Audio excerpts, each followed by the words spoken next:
Muž dvoch profesií Igor Faško je slovenským architektom i výtvarníkom, ktorý žije striedavo v Nemecku a na Slovensku. V oboch krajinách je aj členom spolkov výtvarných umelcov. Jeho abstraktné kompozície zaujali svojho času japonskú umelkyňu Yoko Ono, vdovu po bývalom členovi skupiny Beatles Johnovi Lennonovi. Jedno z jeho diel si vybrala pre svoju výstavu Mier je sila v Lipsku. Igor Faško absolvoval štúdium dizajnu na Fakulte architektúry Slovenskej technickej univerzity v Bratislave. Už počas štúdia architektúry ma zaujímalo veľmi aj výtvarné umenie, takže som tak nejako po vyštudovaní začal robiť aj teda s výtvarným umením. Začal som trošku robiť so sochami a potom aj som začal malovať. Tento cyklus, ktorý je teraz vystavený tu, ten vznikol počas pandémie a po pandémii. Takže to sú také nejaké roky tých 2019 až 2023. Prečo sa Igor Faško rozhodol maľovať abstraktné obrazy a v čom pramení ich farebnosť? Abstraktné umenie je taká forma vyjadrenia, ktorá vyjadruje tie pocity alebo takéto vnútorné prežívanie toho priestoru v mojom prípade, keďže som aj tým architektom. Takže je to veľmi blízke tomu môjmu aj vzdelaniu, aj profesii, aj tomu môjmu premýšľaniu. Určitá farebnosť si myslím je niekde v človeku, alebo teda samozrejme aj nejakým takým vyjadrovacím prostriedkom, ako sa človek môže vyjadriť. A možno, že to aj spôsobené tým, kde sa človek pohybuje, v akom prostredí. Ja som dosť dlho žil aj v mestskom prostredí, ale aj vo vidieckom prostredí. A je to možno prelínanie týchto dvoch prostredí. Ktorý z výtvarných umelcov moderný a zda najviac inšpiruje tvorbu Igora Faška? Je ich dosť veľa.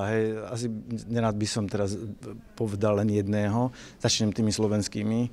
Samozrejme, že to je taká tá naša slovenská moderná. To sú nejaké tie 60. roky, kedy začalo naozaj takéto výtvarné umenie moderné aj na Slovensku, alebo teda v bývalom Československu.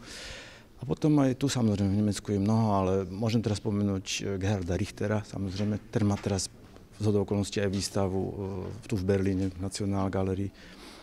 Tak je toho viac, samozrejme. Tých inšpirácií je viac, aj tých vzorov, nedosažiteľných vzorov.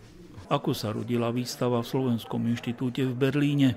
Výstava má názov Flow of Life, čo znamená v preklade prúd života a opiera sa teda o vyjadrenie Siegfrieda Krakauera, ktorý vyslovil, že umenie by malo byť prúdom života.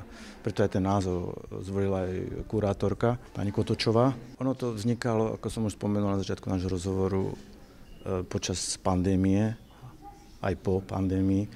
A tie obrazy mali svoj názov najskôr, že labyrinty, a potom som im dal názvy, že siete, teda mesh po anglicky. No a z toho vznikol potom keby taký ten prúd, taký ten cyklus tých obrazov, ktoré jednoducho sú teraz aj tu prezentované. V Berlíne sú vystavené aj diela, pre ktoré ľudia prichádzajú zďaleka, aby ich videli. Sú tu vystavené aj obrazy, ktoré boli koncipované pre výstavu Yoko Ono, ktorá si vybrala jeden z mojich konceptov na jej výstavu, keď mala v roku 2019 v Lipsku.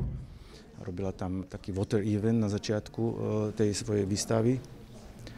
Tak to je tu tiež vystavené. Ale to sú, som povedal, skôr také tie architektonické obrazy, kde vidno možno viacej takú tú architektúru alebo ten priestor, ktorý ma zaujíma. Pandémia zasiahla aj do tvorby umelcov. Ako sa počas nej tvorilo Igorovi Faškovi? Je to taký paradox, ale ja poviem, pre mňa to bolo veľmi také dobré obdobie, pretože ja som bol práve v tom období v Nízkych Tatrách, kde mám ateliér, a tvoril som tam v takom kľude a v takom ako keby období, ktoré nevyvíjalo žiaden tlak. Hej. Samozrejme, že človek videl, že boli také problémy, čo sa týka toho celospoločenského života, ale čo sa týka tej tvorby, to bolo dobré, lebo človek mal čas a mohol premýšľať viacej nad niektorými vecami.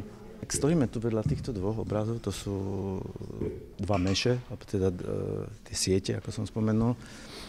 A oni sú takým tým vyjadrením ako keby toho prepojenia medzi ľuďmi, ktoré bolo veľmi ťažké práve v tom období, a ktoré je ale stále aktuálne. To nebolo len tým obdobím ako tej pandémie, ale myslím si, že je to stále trošku také zložitejšie, ako keby sme tak nevedeli komunikovať medzi sebou, alebo tá nová doba, tá moderná, alebo tie technológie nás niekedy tak ako keby odlučťujú, respektíve ľudia nemajú tak blízko k sebe.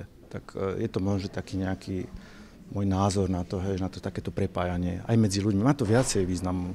Na záver nášho rozhovoru ma zaujímalo, aký má Igor Faško pocit z toho, že po rokoch pandémie môže vystavovať obrazy pred živým publikom. Je to samozrejme vynikajúci pocit, lebo je to niečo ako keby striedanie ročných období, nazvime pandémiu, že to bola jeseň, zima a potom prišla tá jar a leto.